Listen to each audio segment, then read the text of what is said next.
Bareskrim Polri pastikan keaslian ijazah Jokowi. Ribuan hewan ternak di Lampung divaksinasi PMK. Kementerian HAM akan panggil pihak aplikator ojol. Pengoplosan gas bersubsidi 5 orang ditangkap.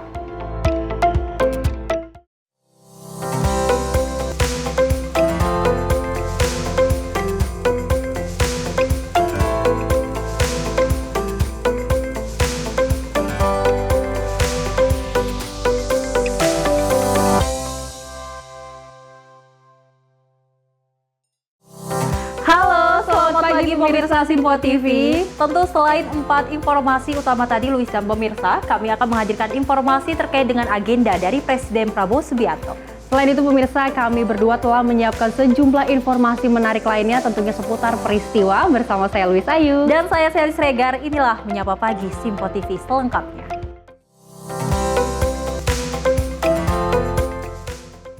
Dan pemirsa, kita awali informasinya di mana Presiden Prabowo Subianto menekankan perlunya penyederhanaan regulasi terutama di sektor migas untuk mempercepat kemajuan Indonesia. Prabowo juga siap mencopot pejabat yang menghambat perubahan dan menawarkan kerjasama energi kepada investor. Presiden Prabowo Subianto mengkritik regulasi yang rumit di Indonesia dan menekankan pentingnya penyederhanaan terutama di sektor minyak dan gas. Ia meminta pejabat untuk mempercepat perubahan tersebut karena birokrasi yang ada memperlambat kemajuan negara. Pada kesempatan yang sama, Kepala Negara juga menegaskan bahwa ia tidak segan mencopot pejabat yang enggan menyederhanakan regulasi dan menyatakan kesiapan pemerintah untuk menawarkan kerjasama energi minyak dan gas kepada investor yang hadir di Konvensi Indonesian Petroleum Association ke-49. Ini ada kecenderungan, ya, tidak hanya di Indonesia, tapi Indonesia ahlinya. Indonesia ahli membuat regulasi yang demikian sulit untuk kita sendiri. Ini harus kita kurangi.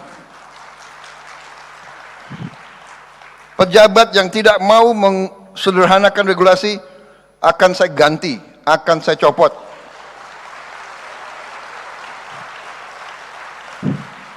Banyak anak-anak muda yang nunggu diberi kesempatan.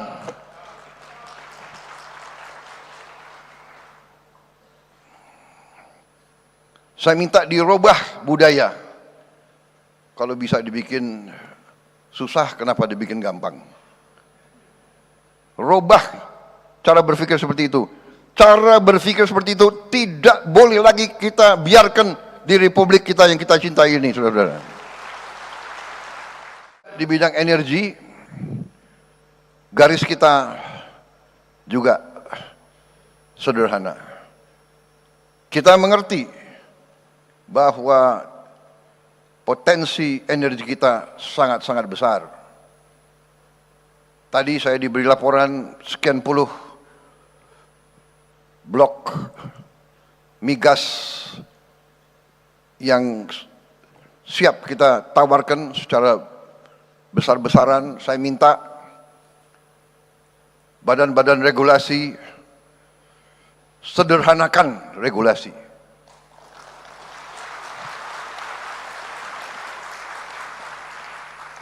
Saya ulangi, sederhanakan regulasi. Tim redaksi Simpo TV melaporkan. Pemirsa, Presiden Republik Indonesia Prabowo Subianto mendapat dukungan penuh dari Presiden Indonesian Petroleum Association Karoli J. Gali yang menyatakan optimisme bahwa di bawah kepemimpinannya Indonesia akan menjadi negara yang kuat dan berdaulat. Hal itu disampaikan Karoli saat membuka konvensi dan pameran tahunan ke-49 IPA yang digelar di AIS BSD Tangerang Selatan, Banten pada Rabu 21 Mei. Presiden Indonesia Petroleum Association Karol J. Gali yang menyatakan optimisme bahwa di bawah kepemimpinannya Indonesia akan menjadi negara yang kuat dan berdaulat. Indonesia Petroleum Association menilai potensi industri hulu minyak dan gas dalam negeri masih sangat besar. Potensi ini memacu pertumbuhan investasi sektor hulu migas dalam negeri masa depan. Dengan tema mewujudkan pertumbuhan dengan ketahanan energi di lingkungan rendah karbon, Carol memaparkan bahwa tema tersebut mencerminkan visi bersama antara industri minyak dan gas dengan pemerintah, di mana energi tidak hanya berperan sebagai pendorong pertumbuhan ekonomi, tetapi juga sebagai fondasi bagi peluang inovasi dan juga keberlanjutan. Pihaknya juga berkomitmen untuk membantu mewujudkan visi tersebut dengan memenuhi kebutuhan energi Indonesia dan mendukung transisi energi yang bertanggung jawab, yang akan mendukung pengurangan emisi sekaligus meningkatkan daya saing industri melalui penerapan teknologi carbon capture and storage. It calls for innovation, agility, and strong alignment between the government, the industry, and communities. Bapak President, we believe in your vision for a strong and sovereign Indonesia. We are committed to helping realize that vision by meeting Indonesia's energy needs and supporting a responsible energy transition. At the same time, we're embracing the global energy transition. Technologies like carbon capture and storage, or CCS, offer a powerful tool to reduce emissions while supporting industrial growth. Pernyataan optimisme dari Presiden Indonesian Petroleum Association Carol Jegali mengenai Indonesia yang kuat dan berdaulat merupakan peran penting industri migas dalam menjaga ketahanan energi nasional dan mendukung pertumbuhan ekonomi. Tim redaksi Simpo TV melaporkan. Kita beralih ke informasi lainnya pemirsa, di mana Direktorat Tindak Pidana Umum Bareskrim Polri memastikan bahwa seluruh dokumen ijazah dan riwayat perkuliahan milik Presiden ke-7 Republik Indonesia Joko Widodo dinyatakan asli, identik dan bebas dari unsur pemalsuan. Hal itu dikuatkan melalui hasil analisis laboratoris Puslapfor yang mengkonfirmasi keotentikan dari berbagai dokumen akademik sejak masa kuliah di Fakultas Kehutanan Universitas Gadjah Mada. Direktur Tindak Pidana Umum Bareskrim Polri Brigjen Pol Juhandani Raharjo menegaskan bahwa dokumen akademik milik Presiden ke-7 Republik Indonesia Joko Widodo asli karena telah melalui serangkaian uji forensik oleh Puslapfor. Juhandani menyampaikan berdasarkan hasil analisis ilmiah terhadap berbagai dokumen seperti kartu hasil studi, surat pernyataan, dan dokumen SPP semester, seluruhnya dinyatakan identik, otentik, dan bebas dari unsur pemalsuan. Tak hanya itu, dokumen pendukung lain termasuk kuliah lapangan, daftar nilai, dan surat keterangan kelulusan yang disahkan Fakultas Kehutanan UGM juga dipastikan asli dan sesuai dengan identitas Presiden Joko Widodo. Penyelidik mendapatkan fakta bahwa benar Bapak Insinyur Haji Joko Widodo melaksanakan perkuliahan di Fakultas Kehutanan UGM melalui bukti adanya hasil studi KHS atas nama Joko Widodo nomor induk mahasiswa 1681/KT mahasiswa Fakultas Kehutanan yang telah diuji secara laboratoris oleh Puslapfor dan dinyatakan blanko dan stempel adalah identik atau sama dengan pembanding serta tanda tangan milik Dr. Insinyur Setiono, Dr. Sunardi, dan Insinyur Burhanuddin. Adalah identik atau merupakan tanda tangan yang sama dengan tanda tangan pembanding. Adanya tanda penyetoran SPP semester 2 tahun ajaran 81-82 atas nama Joko Widodo dan dinyatakan oleh Puslapfor diuji secara laboratoris, dinyatakan stempel adalah identik dan sama dengan pembanding. Adanya surat permohonan izin atau registrasi semester 2 tahun ajaran 81-82 atas nama Joko Widodo pada tanggal 12 Januari 1982 yang telah diuji secara laboratoris oleh Puslapfor dan dinyatakan stempel adalah identik atau produk yang sama dengan pembanding. Adanya surat keterangan lulus ujian praktek atas nama Joko Widodo pada tahun 1984 yang diarsipkan oleh Fakultas Kehutanan UGM.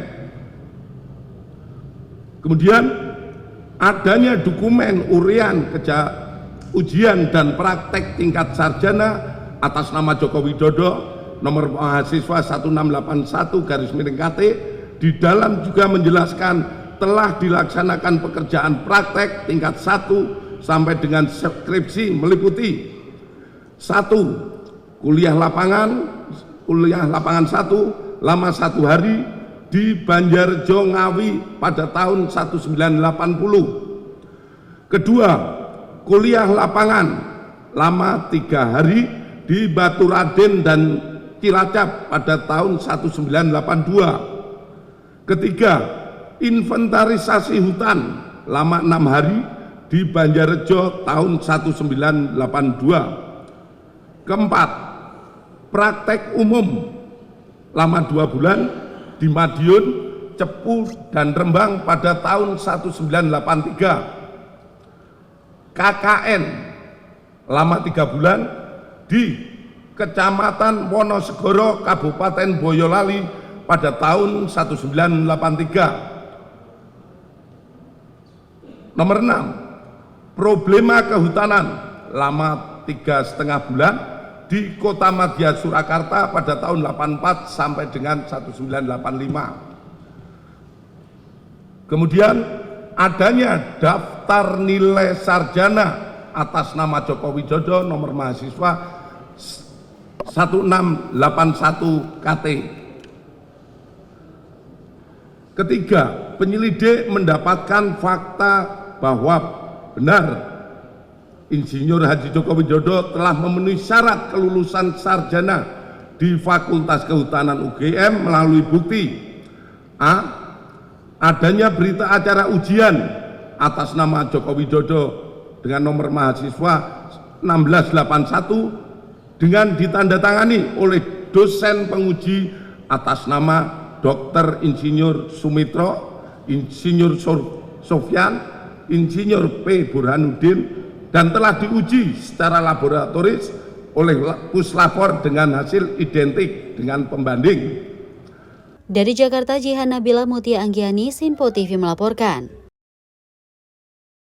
Informasi lainnya pemirsa dari Wamenkomdigi, Nezar Patria menyatakan 1.705 titik di Papua telah terhubung internet sebagai bagian pemerataan akses digital. Dan pemerintah terus membangun infrastruktur seperti BTS 4G dan satelit Satria-1 untuk memperkuat konektivitas di wilayah 3T.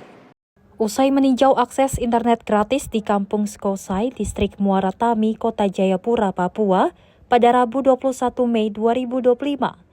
Wakil Menteri Komunikasi dan Digital Nezar Patria mengungkapkan bahwa sedikitnya 1.705 titik di tanah Papua telah terhubung dengan jaringan internet.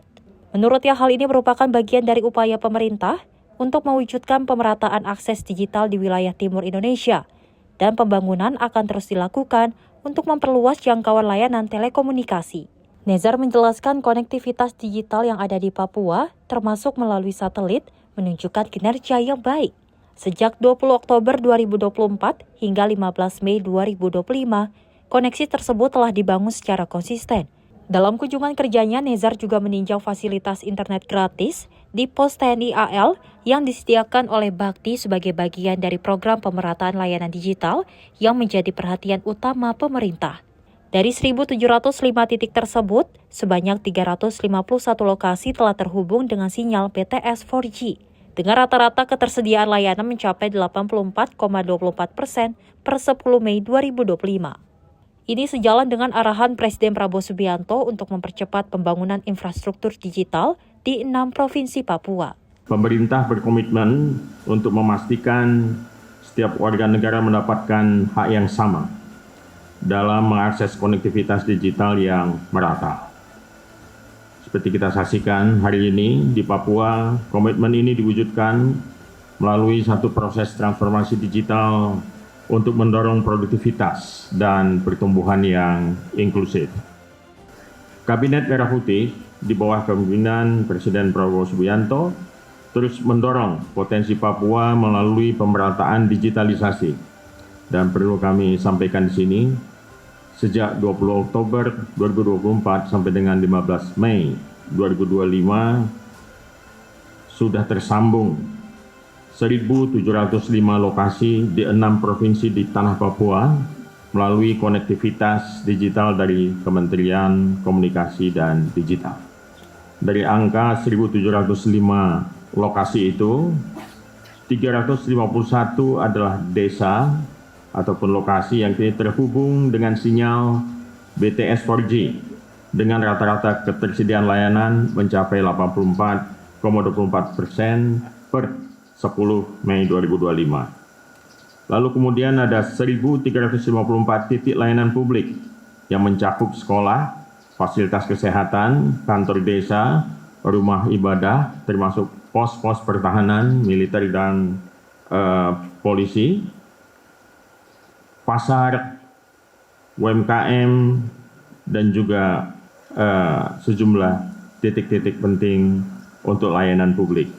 Telah menikmati akses internet dengan rata-rata kualitas layanan 89,5% per April 2025. Pemerintah melalui Kementerian Komdigi juga telah menyediakan satelit Satria-1 dan BTS 4G sebagai bentuk komitmen untuk memastikan seluruh warga termasuk di wilayah 3T mendapatkan hak yang sama dalam menikmati konektivitas digital. Tim redaksi Simpo TV melaporkan. Sementara itu, pemirsa, pemerintah berhasil menyita sejumlah produk impor ilegal dengan taksiran nilai barang mencapai belasan miliar rupiah. Barang-barang tersebut saat ini diamankan pemerintah guna meminta verifikasi dokumen lebih lanjut dari pihak perusahaan.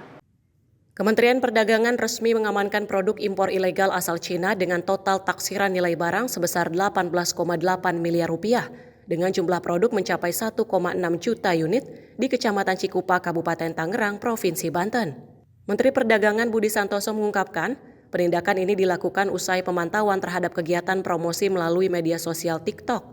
Pemantauan dilakukan dalam kurun waktu 2 minggu terakhir guna mengusut asal-muasal produk dan lokasi perusahaan berdiri. Setelah berhasil ditelusuri, Busan memastikan seluruh produk tersebut yang disimpan tidak sesuai dengan ketentuan perdagangan yang berlaku. Adapun produk yang ditemukan seperti perkakas elektronik, aksesoris pakaian, besi atau baja, hingga produk turunannya. Keseluruhan jenis produk tersebut diimpor PT Asialum Trading Indonesia. Yang diimpor ini menyalahi aturan seperti tidak ada SPPT SNI atau yang telah habis masa berlakunya. Tidak memiliki nomor pendaftaran barang atau NPB. Tidak menggunakan label berbahasa Indonesia.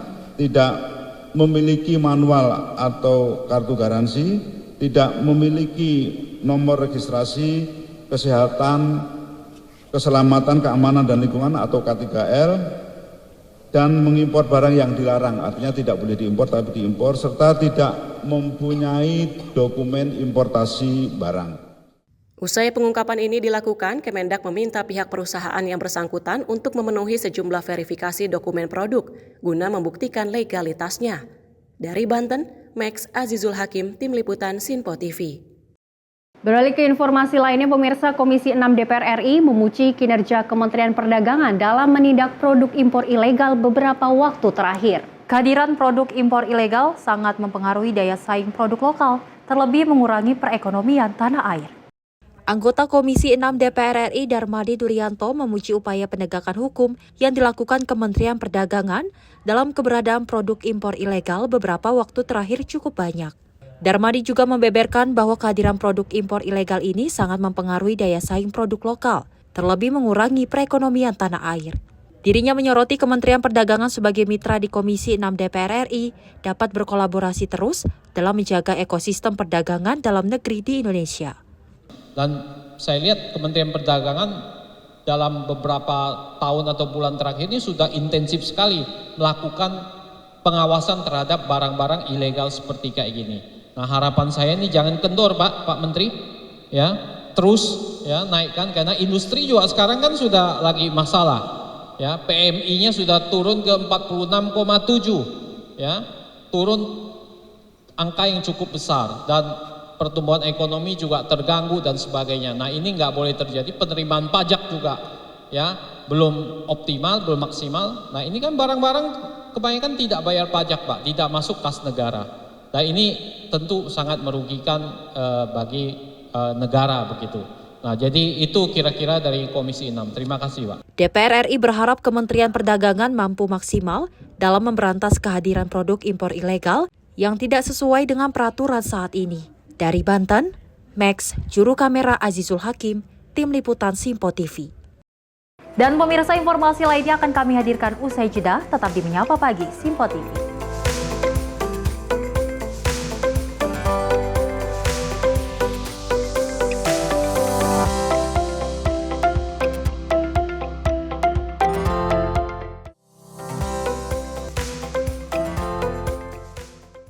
Halo, selamat malam pemirsa. Senang sekali rasanya kami mengisi ruang informasi Anda. Akhiri aktivitas Anda dengan rangkuman perkembangan peristiwa yang terjadi sepanjang hari. Sebelumnya kita saksikan ada sekitar 3.000 tamu undangan, sementara di Ibu Kota Nusantara ini ada sekitar 2.000 tamu undangan. Rangkaian informasi nasional dan mancanegara dirangkum sebagai penutup hari dalam Menyapa Malam. Setiap Senin hingga Jumat pukul 8 malam, hanya di Simpo TV. Pemirsa, Simpo TV kembali hadir menemani Anda dengan berbagai informasi yang telah kami rangkum dalam sepekan. Sajian lengkap informasi sepekan kami hadirkan untuk Anda. Badan Legislasi DPR menemui masa unjuk rasa di depan gedung DPR RI Senayan, Jakarta. Menemani akhir pekan Anda bersama keluarga dengan rangkuman berita menyeluruh dalam Simpo Sepekan. Setiap minggu pukul 6 pagi, hanya di Simpo TV.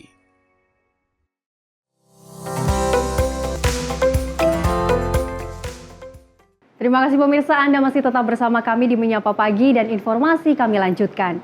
Pemirsa, sebanyak 159 jamaah haji asal Kabupaten Sambas resmi dilepas keberangkatannya menuju Tanah Suci oleh Wakil Menteri Agama Republik Indonesia Romo R. Muhammad Syafi'i dan didampingi oleh Gubernur Kalbar Ria Norsan di Asrama Haji Pontianak pada Kamis 22 Mei. Dan mereka merupakan jemaah kloter perdana dari Provinsi Kalimantan Barat yang tergabung dalam embarkasi Batam atau BTH Kloter 21. Menteri Agama Romo Muhammad Syafi'i melepas jemaah haji yang tergabung dalam kelompok terbang kloter pertama dari Kalbar pada Kamis pagi di Aula Asrama Haji Pontianak. Pada Rabu 21 Mei malam, Wamenak bersilaturahmi pada pelepasan jemaah haji di pendopo Gubernur Kalbar pukul 19.30 waktu Indonesia Barat. Jemaah yang tergabung dalam kloter 21 itu dibagi dalam 3 penerbangan. Penerbangan pertama pukul 9.00 waktu Indonesia Barat, berasal dari Kabupaten Sambas sebanyak 159 orang dan 1 orang dari Bihu. Selanjutnya untuk penerbangan kedua diisi jemaah dari Sambas sebanyak 147 orang pada pukul 12.30 waktu Indonesia Barat. Dan penerbangan ketiga pukul 16.00 waktu Indonesia Barat diisi oleh jemaah dari Kuburaya sebanyak 131 orang dan PHD 3 orang. Jemaah akan bermalam di Asrama Haji Batam dan selanjutnya berangkat ke Tanah Suci pada keesokan harinya. Total jemaah Kalimantan Barat tahun 2025 sebanyak 2.519 orang. Komposisi kelompok terbang atau kloter juga telah disusun berdasarkan jadwal keberangkatan masing-masing rombongan sebanyak 6 kloter. Begitu halnya dengan penentuan pembimbing, tenaga kesehatan, dan penyusunan kegiatan bimbingan manasik haji bagi jemaah. Jamaah menginap di asrama haji yang memiliki kapasitas 111 kamar dengan 4 tempat tidur per kamar sehingga mampu menampung 444 jamaah atau setara dengan 1 kloter per harinya. Selamat jalan bagi mereka yang usianya di bawah 67 tahun, adik-adikku tersayang. Selamat jalan bagi mereka yang usianya di atas 67 tahun, kakak-kakakku tercinta. Berbahagialah kalian karena punya kesempatan ke Tanah Suci. Lihatlah Ka'bah yang nanti selama ini kalian rindukan. Nikmatilah Masjid Nabawi, tempat Rasulullah dimakamkan. Ziarahlah, salam kepada Rasul bahwa kita datang karena ajaran yang dibawakan. Jaga kesehatan, jaga kekompakan, jaga sikap, dan jangan sering-sering telepon ke rumah. Serahkan kepada Allah, karena kita juga sedang menyerahkan diri kita kepada Allah Subhanahu wa Ta'ala. Siap? Gubernur Kalimantan Barat Ria Norsan juga menghimbau agar jemaah senantiasa mematuhi aturan, baik selama berada di tanah air maupun saat di Tanah Suci. Wakil Menteri Agama dijadwalkan akan melakukan kunjungan kerja ke Kalimantan Barat selama 2 hari, pada 21 dan 22 Mei 2025. Wamenak juga dijadwalkan untuk agenda penanaman pohon matoa, dilanjutkan pelepasan jamaah pukul 7.30 waktu Indonesia Barat. Tim redaksi Simpo TV melaporkan. Dan pemirsa, menjelang puncak haji 1446 Hijriah, jemaah diimbau membatasi aktivitas fisik dan mengurangi umroh sunnah berulang. Suhu tinggi di Makkah dan kondisi fisik jamaah terutama lansia ini menjadi pertimbangan utama untuk menjaga kesehatan dan kelancaran ibadah. Menjelang puncak ibadah haji 1446 Hijriah 2025 Masehi yang diperkirakan berlangsung awal Juni, pemerintah mengimbau jemaah Indonesia untuk membatasi aktivitas fisik berat, termasuk mengurangi umroh sunnah berulang. Imbauan ini disampaikan oleh Kepala Biro Humas dan Komunikasi Publik Kementerian Agama, Ahmad Fauzin, dalam konferensi pers operasional haji hari ke-20. Fauzin mendorong jemaah untuk memperbanyak mengikuti bimbingan manasik haji di hotel pemondokan sebagai bekal penting menjalankan ibadah dengan benar. Ia juga mengingatkan bahwa suhu di Mekah diperkirakan mencapai 45 hingga 50 derajat Celcius sehingga jemaah dianjurkan melaksanakan sholat fardu di masjid hotel bila kondisi fisik tidak memungkinkan ke Masjidil Haram. Kami juga mengimbau agar bapak dan ibu bisa mulai mengurangi aktivitas fisik yang berat, seperti ziarah keluar kota perhajian atau melaksanakan umroh sunnah berulang-ulang. Kegiatan seperti ini bisa menguras tenaga, padahal tenaga itu akan sangat dibutuhkan saat wukuf di Arafah dan rangkaian ibadah haji lainnya. Cuaca di Makkah saat ini juga sangat panas, suhunya bisa mencapai 45 hingga 50 derajat Celcius saat puncak haji nanti. Untuk itu, kami menyarankan agar ibadah fardu bisa dilaksanakan di masjid yang ada di dalam hotel pemondokan. Tidak mengapa tidak ke Masjidil Haram setiap waktu. Yang terpenting, ibadah tetap dijalankan dengan khusyuk dan tubuh tetap dijaga agar tetap bugar. Selain kepada jemaah haji, imbauan juga ditujukan kepada keluarga di tanah air agar turut mengingatkan kerabatnya yang berhaji, terutama yang lanjut usia untuk tidak memaksakan diri. Fauzin menutup pesannya dengan ajakan menjaga kesehatan dan semangat ibadah haji demi meraih haji yang juga mabrur. Tim redaksi Simpo TV melaporkan. Jelang Idul Adha 2025, ribuan hewan ternak di Provinsi Lampung diberikan vaksinasi penyakit mulut dan kuku atau PMK oleh Badan Karantina Indonesia. Vaksinasi yang dilakukan secara serentak di 2 kabupaten ini bertujuan untuk mencegah penularan penyakit pada hewan kurban saat dikirim ke berbagai daerah. Sebanyak 2.000 hewan ternak di Kabupaten Lampung Tengah dan Kabupaten Lampung Selatan, Lampung, diberikan vaksinasi oleh Badan Karantina Indonesia. Vaksin yang diberikan berupa vaksin penyakit mulut dan kuku yang saat ini masih merebak. Ternak-ternak yang divaksinasi merupakan hewan ternak berupa sapi dan juga kambing yang berasal dari peternakan besar dan juga peternak mandiri. Deputi Bidang Karantina Hewan Badan Karantina Indonesia, Sriyanto, mengatakan vaksinasi ini sengaja dilakukan menjelang Idul Adha 2025 untuk mencegah penularan penyakit mulut dan kuku pada hewan kurban ketika dikirim ke berbagai daerah. PMK merupakan salah satu penyakit virus yang sangat sangat ganas dan mudah menyebar gitu ya, mudah menyebar dan dia berdampak terhadap perekonomian ya, terutama kaitan dengan penurunan produksi dan produktivitas gitu ya. Yang kedua juga merupakan satu penyakit yang bisa menghambat perdagangan, baik perdagangan di lokal ya, domestik maupun perdagangan internasional ya. Jadi banyak negara yang mensyaratkan untuk bisa memasukkan hewan ya, ternak ya, terutama sapi, kambing, domba, itu mensyaratkan negara juga harus bebas dari penyakit mulut dan kuku. Vaksinasi PMK dilakukan dikarenakan Provinsi Lampung merupakan salah satu lumbung ternak terbanyak di Indonesia. Dari Lampung, tim kontributor Simpo TV melaporkan. Kita beralih ke informasi lainnya pemirsa, di mana pemerintah memastikan Indonesia akan mengawal isu stabilitas kawasan dan keamanan di Asia Tenggara dalam pelaksanaan konferensi tingkat tinggi ASEAN 2025 di Kuala Lumpur, Malaysia. Tidak hanya isu tersebut, dampak dan langkah ASEAN terhadap kebijakan tarif Trump nantinya akan dibahas oleh para pemimpin negara di Asia Tenggara. Kementerian Luar Negeri mengungkapkan bahwa Indonesia akan membawa pesan khusus soal isu kawasan di Asia Tenggara dalam gelaran konferensi tingkat tinggi ASEAN 2025 yang berlangsung di Kuala Lumpur, Malaysia pada 26 hingga 27 Mei mendatang. Dalam kesempatan jumpa pers, Direktur Jenderal Kerjasama ASEAN Kemenlu, Sidarto Reza Suryodipuro, membeberkan isu yang dibawakan oleh Presiden Prabowo di KTT juga akan membahas konflik berkepanjangan yang terjadi di negara Myanmar. Adapun nantinya rangkaian KTT ini berlangsung seperti ASEAN Foreign Minister Meeting, ASEAN Political Security Community Council Meeting hingga ASEAN Coordinating Council Meeting. Pertemuan kali ini saya bisa sampaikan akan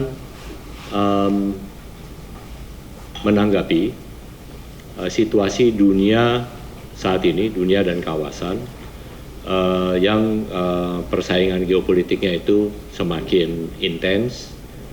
Kemudian juga belakangan ini juga banyak tentang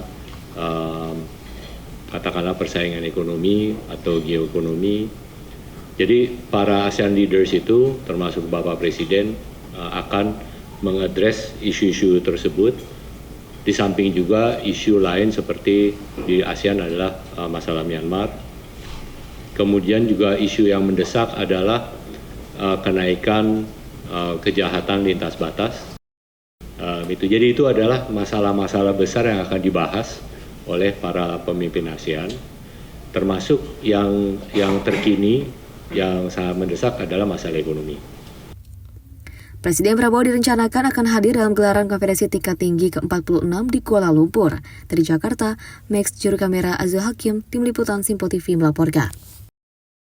Kita beralih ke informasi lainnya, pemirsa. Polres Serang berhasil menggagalkan penyelundupan 3 kg narkoba jenis sabu yang akan dikirim ke NTB yang ditaksir senilai 3,6 miliar. Dan pelaku diamankan di kamar hotel di sekitar Bandara Soekarno-Hatta, Cengkareng, Banten. Inilah rekaman detik-detik tim Satres Narkoba Polres Serang menggagalkan penyelundupan 3 kg narkoba ke NTB. Sabu yang ditaksir senilai 3,6 miliar rupiah. Dua pengedar sabu berinisial HD dan DR diamankan petugas di kamar hotel di sekitar Bandara Soekarno-Hatta, Cengkareng, Banten. Pengiriman 3 kg sabu ke NTB ini merupakan pengembangan dari 5 tersangka pengedar yang ditangkap sebelumnya di wilayah Kota Serang, Kabupaten Serang, Tangerang, dan juga Jakarta Selatan. Untuk sabu seberat 3 kg ini, menurut pengakuan tersangka akan dibawa ke NTB melalui Bandara Soekarno-Hatta. Mendapatkan cash awal di tahun lalu bulan Agustus, kita mengamankan dari Cilegon 10 gram. Kemudian kita kembangkan sampai dengan saat ini kita dapat 3 kilo. Kita laksanakan penyelidikan dari pengendalinya dari Malaysia. Untuk pelakunya 7 orang. Dari Agustus sampai dengan sekarang khusus sabu. Atas perbuatannya, tersangka dijerat pasal 114 Undang-Undang Nomor 35 Tahun 2009 tentang narkotika dengan ancaman hukuman minimal 6 tahun penjara hingga hukuman mati. Dari Serang, Banten, Firman Arif, Simpo TV melaporkan. Pemirsa, usai jeda kami masih memiliki sejumlah informasi menarik lainnya. Tetap di Menyapa Pagi Simpo TV.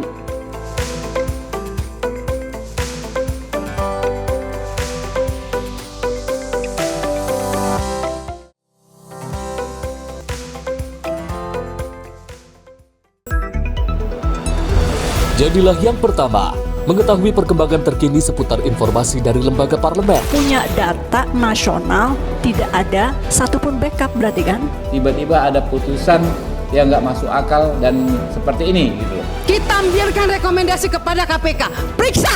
Kami hadirkan informasi paling akurat untuk mengawal setiap informasi dalam rapat komisi dan paripurna. Tentunya bersama saya Andi Rezaldi yang telah kami rangkum dalam program Simpo Parlemen. Saya Arif Rifan. Saksikan Simpo Parlemen setiap Sabtu pukul 6 pagi hanya di Simpo TV.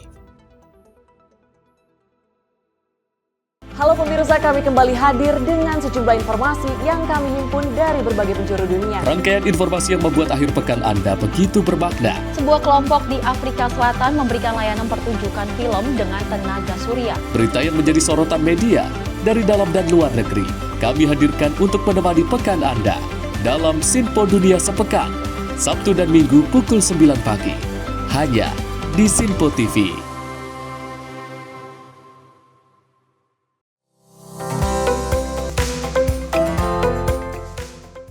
Selamat pagi pemirsa, Anda masih menyaksikan Menyapa Pagi Simpo TV dan kita lanjutkan informasinya di mana Wakil Menteri Ketenagakerjaan Immanuel Ebenezer dan Wakil Menteri Pemberdayaan Perempuan dan Perlindungan Anak Veronica Tan melakukan sidak ke Universitas Pancasila Jakarta. Kunjungan ini merupakan langkah monitoring sekaligus dialog intensif terkait kasus kekerasan seksual yang terjadi di lingkungan kampus tersebut.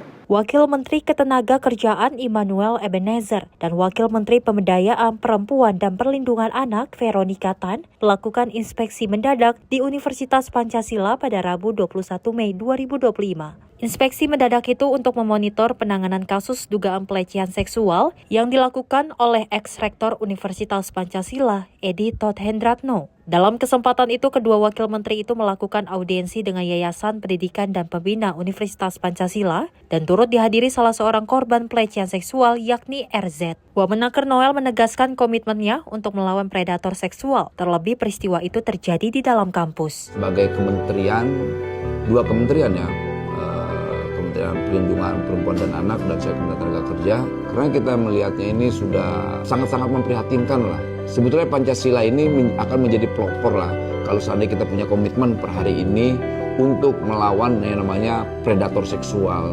Karena kenapa? Peristiwa itu terjadi dalam kampus, Pak. Ini mengenaskan lah. Sekali lagi saya bukan melegitimasi di luar kampus boleh melakukan pelecehan seksual. Maaf ya, sekali lagi saya minta maaf.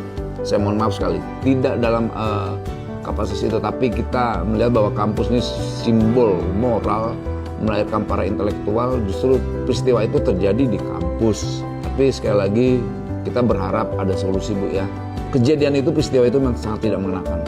Saya yakin sangat tidak mengenakan karena itu akan mendapatkan trauma psikologis yang cukup berat ya. Jadi saya berharap di tempat ini kita bisa cari solusi yang terbaik. Kehadiran kedua kementerian ini adalah bentuk komitmen pemerintah dalam menjamin perlindungan tenaga kerja khususnya perempuan, termasuk di lingkungan perguruan tinggi. Dari Jakarta, tim redaksi Simpo TV melaporkan. Pemirsa, Ketua Badan Kerjasama Antar Parlemen Mardani Alisera melakukan peluncuran buku yang berjudul New World, New Perspective, New Approach di Kompleks Parlemen Senayan, Jakarta. Buku tersebut, pemirsa, berisikan mengenai diplomasi global dan kepemimpinan strategis dalam konteks Parlemen Indonesia. Ketua Badan Kerjasama Antar Parlemen Mardani Alisera melakukan peluncuran buku yang berjudul New World, New Perspective, New Approach di Kompleks Parlemen Senayan, Jakarta. Peluncuran buku ini sebagai bentuk potret yang terjadi dengan meneguhkan prinsip politik luar negeri dengan menekankan parlemen sebagai pemahaman diplomasi global dari perspektif Indonesia. Menurutnya hal ini juga sejalan dengan Presiden Prabowo Subianto yang mempunyai antusias terhadap politik luar negeri. Jadi kita coba memotret apa yang terjadi dan meneguhkan prinsip-prinsip politik luar negeri Indonesia dengan menekankan parlemen sebagai second track diplomasi. Kalau tambahannya ini sejalan ketika government dalam hal ini Pak Prabowo punya antusias yang luar biasa terhadap politik luar negeri. Badan Kerjasama Antar Parlemen yang merupakan AKD, alat kelengkapan Dewan yang mengurus diplomasi parlemen, khususnya kerjasama dengan parlemen di luar, ketemu momentumnya seperti pucuk dicinta ulam tiba. Jadi kami pun coba, kalau tadi saya katakan pemerintah gigi 4, gigi 5, kita coba naik ke gigi 3 dan gigi 4. Gitu. Walaupun Pak Wamenlu, Pak Hafaz, jangan, parlemen jujur gigi 6, gigi 7, karena kita bisa lebih lentur, lebih fleksibel berdiplomasi dengan para pihak di luar. Ketimbang eksekutif itu ketika diplomasi dia final and binding gitu loh. Kalau kita lebih banyak fleksibilitinya. Tapi apapun kami bersyukur hubungan eksekutif dengan legislatif bagus sekali. Mbak Puan, Pak Dasko dan semua pimpinan DPR, kami di BKSAP punya hubungan dengan yang sangat baik. Kalau kami dengan Kemenlu sangat produktif dan kolaboratif. Dari Jakarta, Fahrizal Davarizkiano, Simpo TV melaporkan. Koalisi Ojol Nasional melakukan audiensi dengan Dirjen Pelayanan dan Kepatuhan Hak Asasi Manusia Kementerian HAM dalam rangka meminta perlindungan hukum dan pemenuhan hak-hak mereka sebagai pengemudi transportasi online. Mereka berharap pemerintah, khususnya Kementerian HAM, dapat menindaklanjuti keluhan para pengemudi ojol, terutama yang berkaitan dengan hak asasi manusia. Di hadapan Dirjen Pelayanan dan Kepatuhan Hak Asasi Manusia, Sekjen Koalisi Ojol Nasional Joel Safriko Hutasoid menuturkan bahwa para pengemudi ojek online kerap kali mengalami ketidakadilan dan diskriminasi baik dari customer bahkan pihak aplikator. Joel pun memberikan contoh perilaku diskriminasi yang kerap kali diterima oleh para pengemudi ojol. Antara lain, mereka dilarang mengenakan atribut kerja di swalayan saat harus mengambil pesanan pelanggan, dan pengemudi ojol perempuan atau lady ojol yang rentan mengalami pelecehan seksual oleh pelanggan. Tak hanya itu, ia juga mengungkapkan bahwa meskipun para mitra ojol tersebut sudah mengadukan beragam diskriminasi kepada pihak aplikator, namun respon yang diterima justru tidak memuaskan, bahkan tidak ditanggapi. Nah, jadi kalau dikatakan harapan kami seperti apa, tentu besar harapan kami apa yang sudah kami perkatakan kepada Kementerian HAM dapat ditindaklanjuti untuk bisa berkolaborasi dengan kementerian-kementerian yang lain yang terkait tentang ojol ini, gitu ya. Nah, tadi yang kami tuturkan tadi itu karena pertanyaannya adakah eksploitasi, jadi seperti kami paparkan tadi bahwa ada beberapa kebijakan dari aplikasi yang harus membuat kami itu, memaksa kami itu menerima layanan tersebut, tetapi semuanya itu merugikan kami sendiri. Nah, itulah yang membuat kami menyatakan inilah bagian daripada eksploitasi yang dialami oleh kami. Begitu. Jadi layanan sekarang itu ada yang begitu banyak pengeluaran yang kami lakukan untuk mengikuti layanan tersebut. Begitu. Jadi belum lagi potongan yang 20%, belum lagi kami membayar ketika kami mengikuti layanan tersebut. Dengan adanya audiensi ini diharapkan Kementerian Hak Asasi Manusia dapat membantu para pengemudi ojek online untuk memperoleh hak mereka sebagai pekerja, serta pendampingan hukum yang jelas bagi pengemudi angkutan online. Dari Jakarta, Sri Dewi Andayani, Rona Bayu, Sinpo TV melaporkan. Sementara itu, Kementerian Hak Asasi Manusia akan memanggil pihak aplikator ojek online untuk mendalami informasi dari kedua belah pihak terkait tuntutan yang dilayangkan oleh mitra pengemudi ojol kepada aplikator. Hal itu dilakukan Kementerian HAM guna memastikan data jumlah pengemudi ojek online secara keseluruhan dan kebenaran informasi dari berbagai tuntutan yang ditujukan kepada pihak aplikator. Polemik tuntutan pengemudi ojek online kepada pihak aplikator masih terus berlangsung sejak diadakannya aksi demonstrasi serentak oleh para pengemudi transportasi online atau ojol di seluruh wilayah Indonesia. Selain menuntut agar potongan tarif diturunkan menjadi 10%, mereka juga menuntut adanya payung hukum yang jelas bagi pengemudi transportasi online dan hak-hak mereka sebagai pekerja. Salah satunya aspek ketidakadilan yang diadukan oleh Koalisi Ojol Indonesia kepada Kementerian HAM. Menindaklanjuti hal tersebut, Kementerian HAM pun akan segera memanggil pihak aplikator ojek online untuk menyampaikan informasi dan kebenaran dari tuntutan mitra mereka. Hal itu dilakukan agar terdapat win-win solution atau keseimbangan informasi dari kedua belah pihak, sehingga keputusan yang nantinya diambil tidak merugikan pihak manapun. Kami akan dalami apakah dalam melaksanakan pekerjaannya sebagai ojol itu mereka juga diperhatikan aspek misalnya keamanannya ya, sebagai driver yang melakukan mengendarai kendaraan, termasuk juga jaminan mereka sebagai pihak yang bekerja. Saya kira itu yang bisa saya sampaikan. Nah, kami juga akan memberikan kesempatan yang seimbang, yang sama kepada pihak aplikator untuk menyampaikan dari versi mereka. Karena yang kita dengar sekarang kan baru dari versi pihak ojol. Ya. Jadi supaya kami mendapatkan informasi yang lengkap, itu kami juga nanti akan dalami dari versi pihak aplikator. Dari Jakarta, Sri Dewi Andayani, Rona Bayu, Sinpo TV melaporkan. Sementara itu, pemirsa, respon dari Ketua Komisi 5 DPR RI, Lazarus, menyampaikan pihaknya akan segera membahas susunan regulasi berupa undang-undang mengenai angkutan online. Dalam forum rapat dengar pendapat umum dengan Asosiasi Pengemudi Ojol, Lazarus mengatakan pembahasan undang-undang tersebut akan melibatkan seluruh stakeholder terkait. Ia pun juga meminta para pengemudi ojol agar tidak perlu khawatir. Ribuan pengemudi ojek online di seluruh wilayah berulang kali telah melakukan aksi demonstrasi untuk menuntut sejumlah hal. Di antaranya meminta pengurangan potongan aplikator dan meminta pengakuan sebagai pekerja tetap. Melihat hal itu, Ketua Komisi 5 DPR RI meminta agar mereka tak khawatir dan akan melibatkan banyak pihak untuk menyusun regulasi undang-undang tentang angkutan online. Lazarus kemudian mengungkapkan bahwa penyusunan undang-undang soal angkutan online kemungkinan akan dibahas oleh panitia khusus DPR RI. Lantaran isu angkutan online tidak hanya menjadi ranah Komisi 5 saja, sebagai mitra kerja Kementerian Perhubungan. Terkait dengan undang-undang, tadi juga sudah disampaikan kepada kami dari pimpinan DPR, bahwa nanti undang-undang tentang angkutan online ini kita bikin sendiri. Kita buat sendiri dan tidak nempel di revisi lalu lintas dan angkutan jalan. Karena angkutan online ini kalau kita buat menjadi undang-undang, akan melibatkan banyak kementerian. Contoh, terkait dengan angkutannya ada di Komisi 5. Kemudian aplikasi itu ada di Komisi 1. Kemudian sistem pembayaran keuangan digital itu ada di Komisi 11. Hubungan tenaga kerja itu ada di Komisi 9. Ini butuh pansus kalau saya lihat. Oleh karenanya, tapi kami akan menginisiasi, akan segera mengundang Badan Keahlian DPR untuk memulai. Ya, naskah akademik kami akan garap secepatnya, sebetulnya sebagian sudah ada, karena tadinya yang kini kita tempelkan di lalu lintas dan angkutan jalan.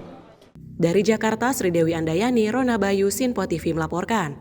Informasi menarik lainnya pemirsa akan kami hadirkan usai jeda, tetap bersama kami.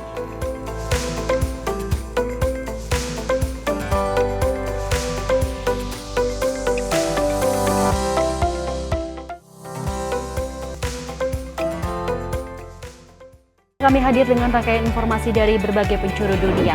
Topik dan isu yang tengah menjadi sorotan mancanegara dikemas dengan lengkap untuk Anda.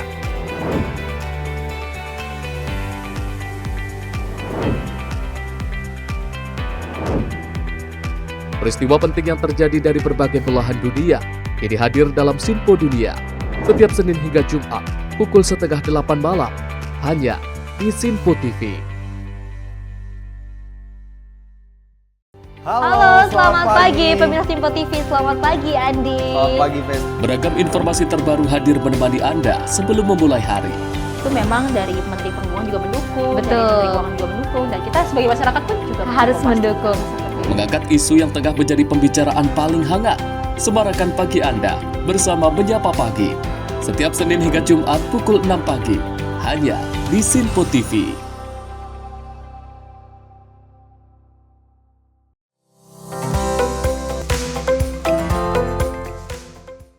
Terima kasih Anda masih tetap bersama kami di Menyapa Pagi. Informasi kami lanjutkan. Ketua Komisi 2 DPR RI, M. Rifki Nizami Karsayuda menegaskan bahwa pihaknya terus mendorong agar badan usaha milik daerah menjadi sehat, sehingga dapat menghadirkan kemandirian fiskal bagi pemerintah daerah. Hal tersebut disampaikan Rifki saat memimpin kunjungan kerja spesifik Komisi 2 DPR RI ke Manado, Sulawesi Utara pada Rabu 21 Mei 2025. Ketua Komisi 2 DPR RI M. Rifki Nizami Karsayuda menjelaskan bahwa satuan kerja perangkat daerah maupun instansi pemerintahan di tingkat provinsi, kabupaten, dan kota tidak memiliki kewenangan untuk melakukan aktivitas usaha yang menghasilkan keuntungan. Oleh karena itu, menurutnya keberadaan BUMD menjadi instrumen legal yang sah untuk menjalankan fungsi tersebut. Politisi fraksi Nasdem ini juga menambahkan bahwa BUMD yang sehat akan mampu menghasilkan sumber-sumber pendapatan yang diperbolehkan oleh undang-undang. Dengan demikian, BUMD dapat menjadi pilar penting dalam mengurangi ketergantungan pemerintah daerah terhadap anggaran pendapatan dan belanja negara. BUMD yang sehat itu adalah tujuan kami. Kenapa BUMD harus sehat? Karena hanya melalui BUMD lah pemerintah daerah bisa melakukan entrepreneurship birokrasi. Nah, kalau BUMD-nya sehat, maka ada sumber-sumber pendapatan daerah yang diperkenankan oleh undang-undang, dan itu bisa mengurangi ketergantungan pemerintah provinsi, kabupaten, kota terhadap APBN yang sekarang masih cukup besar. Dalam rangka pengawasan terhadap pelaksanaan dan penyelenggaraan BUMD dan Badan Layanan Umum Daerah di Provinsi Sulawesi Utara tersebut, Komisi 2 DPR RI melakukan kunjungan kerja di Manado, Sulawesi Utara pada Rabu 21 Mei 2025. Melalui kunjungan ini, pemerintah daerah berharap sinergi antara pusat dan daerah dapat terus diperkuat demi meningkatkan kualitas pelayanan publik melalui BUMD dan BULD yang profesional dan akuntabel. Tim redaksi Sinpo TV melaporkan. Anggota Komisi 8 DPR RI Maman Imanul Haq menyampaikan apresiasi terhadap inisiatif Sekolah Rakyat sebagai upaya memutus rantai kemiskinan melalui pendidikan. Menurutnya, pemirsa, pendidikan memiliki kekuatan besar dalam menumbuhkan harapan dan membentuk karakter generasi muda. Dan menurut Maman, Komisi 8 ini mendukung penuh program sekolah rakyat. Namun ia menegaskan bahwa program ini harus dirancang dengan matang termasuk dalam penyediaan sarana prasarana, guru serta kurikulum yang tepat sasaran. Anggota Komisi 8 DPR RI Maman Imanul Haq mengapresiasi respon cepat dan konkret Kementerian Sosial dalam menangani berbagai persoalan sosial di lapangan. Ia menilai langkah-langkah seperti pendirian sekolah rakyat serta layanan rehabilitasi sosial di sentra sebagai bukti nyata dari komitmen Kementerian Sosial terhadap kelompok rentan. Menurut Maman, slogan Kemensos selalu ada bukan sekedar jargon, tetapi terlihat dalam eksekusi lapangan terhadap kasus-kasus kemanusiaan seperti rumah roboh, operasi gagal, hingga anak-anak yang putus sekolah. Ia juga menyoroti keberadaan program sekolah rakyat sebagai bagian dari langkah afirmatif untuk menjangkau anak-anak dari keluarga miskin ekstrim. Ya, yang pertama tentu kita mengapresiasi ya bagaimana memutus rantai kemiskinan dengan pendidikan, karena pendidikanlah yang akan menumbuhkan harapan dan merubah karakter seseorang sehingga harapan itu akan sangat luas. Tetapi persoalannya ketika core tentang pendidikan atau sekolah rakyat ini ada di Kementerian Sosial, kita mengingatkan Kementerian Sosial itu core-nya adalah mengentaskan kemiskinan. Jangan sampai lalu Kementerian Sosial ini menjadi Kementerian Sosial dan Pendidikan. Nah, tetapi yang kedua tentu kita pun mengingatkan bahwa balai-balai besar, sentral-sentral yang dimiliki oleh Kementerian Sosial itu jangan juga kehilangan tugas utamanya. Maka kita mengusulkan di Komisi 8, Kementerian Sosial itu ada di bidang atau ada di ranah mencari atau mengeksplorasi data-data anak-anak yang pantas masuk di sekolah rakyat. Sementara sekolah rakyatnya disediakan oleh PUPera, lalu juga sistem kurikulumnya, peraturan gurunya ada di Kementerian Pendidikan. Maka kualitas guru pun menjadi tantangan utama. Bayangkan saja, bagaimana mungkin sekolah rakyat dengan asumsi siswanya itu adalah anak-anak dengan latar belakang tidak mampu dihadapi oleh guru biasa. Itu agak sulit. Jadi bukan hanya sekedar apa yang disebut dengan transfer knowledge, tetapi lebih dari itu membangun mentalitas, membangun perspektif anak-anak aja harus dijadikan perhatian. Nah, inilah sebenarnya yang dikritisi oleh Komisi 8. Kita sekali lagi mengapresiasi programnya, tetapi tentu program yang baik harus dimulai dari bagaimana mempersiapkan sarana, prasarana, guru, dan juga kualitas pendidikan yang akan nanti atau kurikulum yang akan diberikan pada anak. Apresiasi ini merujuk pada langkah Kementerian Sosial membangun 100 titik sekolah rakyat pada 2025 yang dirancang untuk menjangkau anak-anak dari keluarga miskin ekstrim yang putus sekolah. Seperti diketahui, Kementerian Sosial menargetkan pendirian 100 titik sekolah rakyat hingga akhir 2025. Di tengah berbagai dinamika di lapangan, Kementerian memastikan bahwa fungsi dasar sentra sebagai lembaga rehabilitasi sosial tetap menjadi prioritas utama. Tim redaksi Sinpo TV melaporkan. Beralih ke informasi lainnya, pemirsa, upaya penyelundupan burung dengan status dilindungi di Kepulauan Jawa kembali berhasil digagalkan di Pelabuhan Bakauheni, Lampung. Burung-burung ini dibawa menggunakan bus dari wilayah Jambi yang rencananya akan dikirim Bekasi, Jawa Barat dan Kampung Rambutan, Jakarta Timur. Tim gabungan Balai Karantina Lampung, Kepolisian, dan Flight Indonesia Protection Birds berhasil menggagalkan penyelundupan 668 ekor burung di Pelabuhan Bakauheni, Lampung. Ratusan ekor burung ini diamankan petugas dari sebuah mobil bus yang akan menyeberang melalui Pelabuhan Bakauheni menuju Pulau Jawa karena tidak memiliki dokumen kekarantinaan yang sah. Dari total 668 ekor burung yang diamankan, terdapat 47 ekor burung yang berstatus dilindungi, seperti kinoy, cucak mini, cucak ranting, madu sepah raja, serindit Melayu, dan juga layongan. Kepala Satuan Pelayanan Karantina Indonesia Pelabuhan Bakauheni, Akhir Santoso, mengatakan burung-burung tersebut dibawa dari wilayah Jambi yang rencananya akan dikirim Bekasi, Jawa Barat dan Kampung Rambutan, Jakarta Timur. Burung-burung ini pun telah dilepas liarkan guna menjaga kelestariannya. Benar mengamankan satwa liar jenis burung yang diangkut melalui alat angkut jenis bus, dalam hal ini bus RPM. Jadi saat kami lakukan pemeriksaan tidak ada dokumen apapun.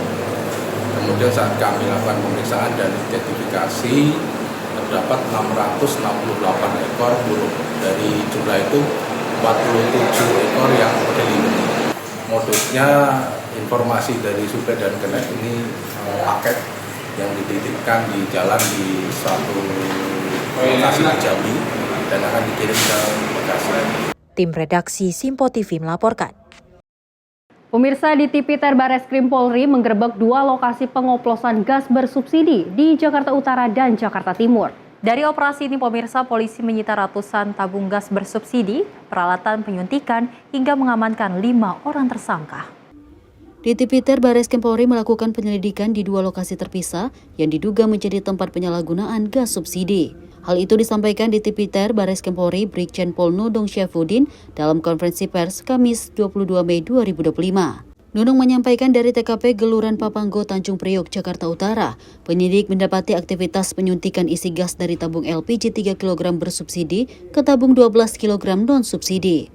Sementara itu di Jakarta Timur, Nunung menyebut petugas menemukan mobil pickup yang membawa tabung gas bersubsidi, serta aktivitas penyuntikan dan pengoplosan yang sedang berlangsung. Atas dasar temuan tersebut, Nunung menyatakan bahwa penyidik meningkatkan status dari penyelidikan menjadi penyidikan, serta menetapkan 5 orang sebagai tersangka. Penyelidikan dan penyidikan kita mulai dari penyelidikan dulu yang untuk TKP Jakarta Utara atau LP nomor 52. Berdasarkan informasi adanya kegiatan penyalahgunaan gas bersubsidi di TKP Kelurahan Papanggo, Kecamatan Tanjung Priok, Kota Jakarta Utara. Atas dasar informasi tersebutlah maka kami pada tanggal 16 Mei 2025 melakukan penyelidikan di sebuah lokasi yang diduga menjadi tempat penyuntikan isi gas dari tabung gas subsidi 3 kg ke dalam gas non-subsidi 12 kg. Dari hasil penyelidikan tersebut, tim mendapatkan adanya aktivitas, jadi ini tertangkap tangan, pemindahan atau penyuntikan isi gas dari tabung subsidi 3 kg dipindah ke tabung gas non-subsidi 12 kg. Sementara penyelidikan yang di TKP Jakarta Timur atau nomor LP 53, ini juga berdasarkan informasi dari masyarakat tentang adanya pengoplosan LPG 3 kg bersubsidi ke tabung LPG non-subsidi 12 kg. Jadi modus operandinya hampir sama. Akhirnya pada tanggal 19 Mei 2025 kami melakukan penyelidikan tersebut dan menemukan 1 unit mobil pickup bermuatan LPG 3 kg yang masuk ke dalam gudang, yang kemudian kita lakukan penggeledahan. Mereka sedang melakukan aktivitas penyuntikan dan pengoplosan gas LPG. Untuk 2 TKP ini kemudian kita tingkatkan statusnya menjadi, kita naikkan menjadi penyidikan, ya, karena sudah ditemukan adanya dugaan tindak pidana. Yang untuk TKP di Jakarta kita menyita 699 tabung gas subsidi dengan melakukan pemeriksaan terhadap 5 tersangka, yaitu KF, MR, W, P, dan AR. Barang bukti lain yang kita sita ada 6 buah regulator pendek, 1 bungkus klem selang, 4 buah obeng, 1 buah tang, 1 buah kunci Inggris, 5 buah kantong besar yang berisi tutup segel berkode tabung warna kuning, 1 buah kantong kecil yang berisi karet atau sil tabung gas, dan 1 buah timbangan elektronik. Kemudian kita juga menyita 2 unit mobil pickup sebagai alat angkut. Selain itu kami juga menyita 4 unit alat komunikasi berupa handphone merek Oppo. Dari penyitaan itu, kita juga sudah mengamankan 2 buah buku catatan warna merah atau buku pembukuan, sehingga kita nanti bisa tahu sudah berapa lama mereka melakukan kegiatan ini. Dari Jakarta, Jihan Nabila Mutia Anggiani, Simpo TV melaporkan.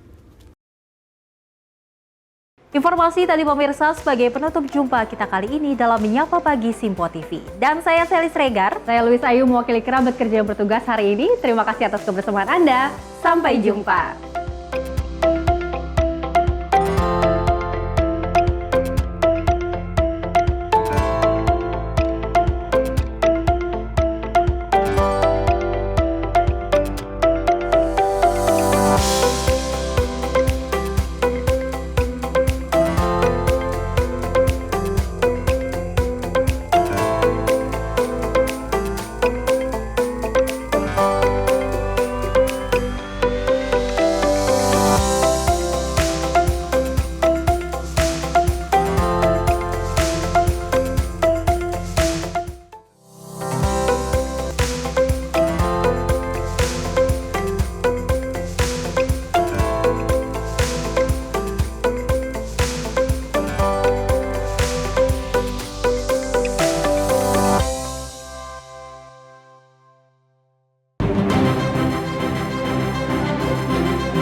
Simpo TV, News, Sport, Entertainment.